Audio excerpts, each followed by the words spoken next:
থেকে দাঁড়িয়ে আছে। আমার চ্যানেলটা কিন্তু অবশ্যই ফলো করতে হবে।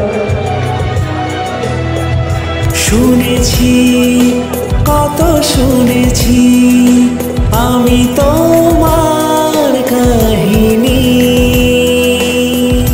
শুনেছি কত শুনেছি আমি তোমার কাহিনী। তাই শুনে মনে মনে হো, তাই শুনে মনে মনে হয়েছি তোমার মোহিনী।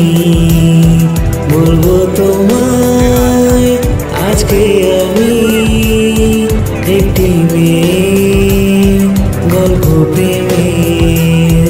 বলবো তোমায় আজকে আমি একটি মেয়ের গল্প প্রেমের।